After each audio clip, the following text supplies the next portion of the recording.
ನಮ್ಮ ದೇವರು ಕರ್ತನಾದ ಯೇಸು ಕ್ರಿಸ್ತನ ನಾಮದಲ್ಲಿ ಅನುದಿನದ ಆಹಾರ ಪ್ರಿಯರಿಗೆ ಪ್ರೀತಿಯ ಶುಭಾಶಯಗಳು. 2024 ಡಿಸೆಂಬರ್ ತಿಂಗಳ 19ನೇ ತಾರೀಕಿನ ಗುರುವಾರದ ದೇವರ ವಾಕ್ಯವು ಅಭಿಷೇಕದಿಂದ ತುಂಬಿಕೋ ಮತ್ತು ಯಜ್ಞವೇದಿಯ ಮೇಲಿನ ಬೆಂಕಿಯು ಅದರ ಮೇಲೆ ಉರಿಯುತ್ತಿರಬೇಕು, ಅದನ್ನು ನಂದಿಸಬಾರದು. ಬಲಿಪೀಠದ ಮೇಲೆ ಬೆಂಕಿಯು ಯಾವಾಗಲೂ ಉರಿಯುತ್ತಿರುತ್ತದೆ, ಅದು ಎಂದಿಗೂ ಆರಿಹೋಗುವುದಿಲ್ಲ. ಯಾಜಕ ಕಾಂಡ 6:12-13. ನಿಮ್ಮ ಬಗ್ಗೆ ದೇವರ ಉದ್ದೇಶವೇನು? ಇದು ನಿಮ್ಮನ್ನು ಪವಿತ್ರಾತ್ಮದ ಬೆಂಕಿಯಿಂದ ಅಭಿಷೇಕಿಸುವುದು.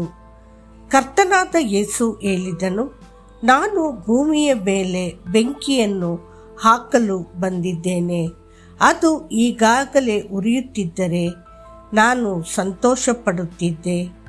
ಲೂಕ 12:49.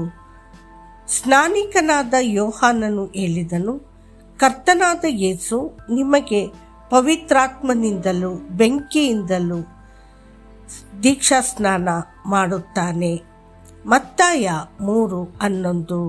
ನೀವು ಪವಿತ್ರಾತ್ಮದ ಅಭಿಷೇಕದ ಮತ್ತು ಬೆಂಕಿಯನ್ನು ಸ್ವೀಕರಿಸಲು ಮಾತ್ರವಲ್ಲ, ಆದರೆ ನೀವು ಯಾವಾಗಲೂ ಕರ್ತನಲ್ಲಿ ಬೆಂಕಿಯಂತೆ ಬದುಕಬೇಕು. ಸತ್ಯವೇದವು ಹೇಳುತ್ತದೆ, ಆತ್ಮದಲ್ಲಿ ಉತ್ಸುಕರಾಗಿರಿ, ಕರ್ತನನ್ನು ಸೇವಿಸಿರಿ. ರೋಮಾಪುರದವರಿಗೆ 12:11. ಆತ್ಮವನ್ನು ನಂದಿಸಬೇಡಿ. 1 ಥೆಸಲೋನಿಕದವರಿಗೆ 5:19. ದೀಪವನ್ನು ಬೆಳಗಿಸುವುದು ಸುಲಭ, ಆದರೆ ಅದನ್ನು ಆರದಂತೆ ಇರುವುದು ಕಷ್ಟ. ನಿಮ್ಮ ಪ್ರಯತ್ನದ ಫಲವು ಅದನ್ನು ಆರದಂತೆ ನೋಡಿಕೊಳ್ಳುವುದರಲ್ಲಿ ಅಡಗಿದೆ. ದೀಪವನ್ನು ಹಚ್ಚಿದ ನಂತರ ಅದನ್ನು ಕೊಳಗದಲ್ಲಿ ಇಟ್ಟು ಮುಚ್ಚಿಡುವುದಿಲ್ಲ, ಅಥವಾ ಅದು ಸಾಕಷ್ಟು ಎಣ್ಣೆ ಇಲ್ಲದಿದ್ದರೆ ಅದನ್ನು ಶೀಘ್ರದಲ್ಲೇ ಹೊರಹಾಕಲಾಗುತ್ತದೆ. ಅದರ ಮೇಲೆ ನೀರು ಸುರಿದರೆ ಅದು ಸಹ ಆರಿ ಹೋಗುತ್ತದೆ. ಅಂತೆಯೇ ನಿಮ್ಮ ಪ್ರಾರ್ಥನಾ ಜೀವನದಲ್ಲಿ ಕೊರತೆ ಉಂಟಾದಾಗ ಅಭಿಷೇಕವು ಕಡಿಮೆಯಾಗುತ್ತದೆ. ನೀವು ಅನಗತ್ಯ ಸಮಸ್ಯೆಗಳು ಮತ್ತು ಗಾಸಿಪ್ಗಳಿಗೆ ಒಳಗಾದರೆ ಅಥವಾ ದೂರದರ್ಶನದ ಮುಂದೆ ನಿಮ್ಮ ಸಮಯವನ್ನು ವ್ಯರ್ಥ ಮಾಡಿದರೆ ನಿಮ್ಮ ಬೆಳಕು ಹಾರಿಹೋಗುತ್ತದೆ. ಆದರೆ ನಾವು ಪ್ರಾರ್ಥಿಸುವಾಗ, ದೇವರನ್ನು ಸ್ತುತಿಸುವಾಗ, ನಾವು ಕರ್ತನ ಸನ್ನಿಧಿಯಲ್ಲಿ ಕಾಯುವಾಗ ಆತ್ಮದ ಉರಿಯುತ್ತಿರುವ ಅಭಿಷೇಕವು ನಮ್ಮ ಮೇಲೆ ಸುರಿಸಲ್ಪಡುತ್ತದೆ. ಆ ದಿನ ದಾವೀದನು ಪಾಪ ಮಾಡಿದಾಗ ತನ್ನ ಅಭಿಷೇಕದ ಬೆಂಕಿಯು ನಂದಿಸಲ್ಪಟ್ಟಿದೆ ಎಂದು ಅವನು ಅರಿತುಕೊಂಡನು.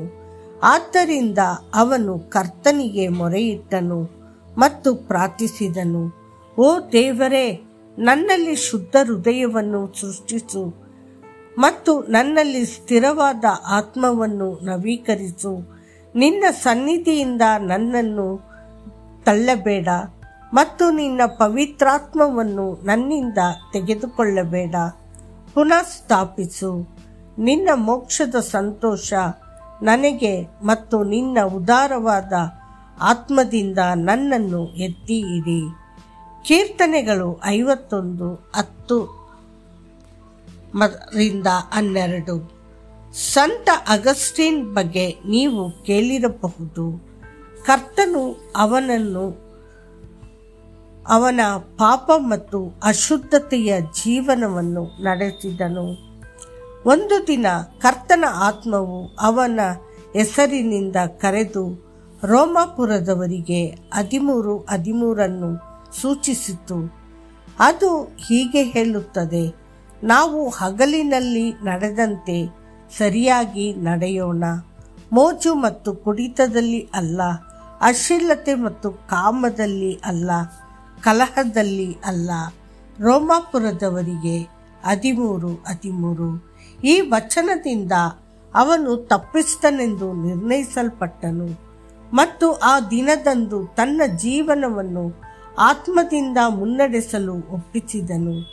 ದೇವರ ಆತ್ಮದ ಮುನ್ನಡೆಯೊಂದಿಗೆ ಅವನು ಬೆಂಕಿಯ ಜ್ವಾಲೆಯಂತೆ ಕರ್ತನನ್ನು ಸೇವಿಸಲು ಕರ್ತನ ಬಳಿಗೆ ಅಸಂಖ್ಯಾತ ಆತ್ಮಗಳನ್ನು ತರಲು ಸಾಧ್ಯವಾಯಿತು. ದೇವರ ಮಕ್ಕಳೇ, ನೀವು ಸ್ವೀಕರಿಸಿದ ಪವಿತ್ರಾತ್ಮದ ಅಭಿಷೇಕ ಮತ್ತು ಬೆಂಕಿಯನ್ನು ಹೊತ್ತಿಸಿರಿ. ನಿಮ್ಮ ಆತ್ಮದಲ್ಲಿ ಉತ್ಸಾಹದಿಂದಿರಿ ಮತ್ತು ಕರ್ತನನ್ನು ಸೇವಿಸಿರಿ.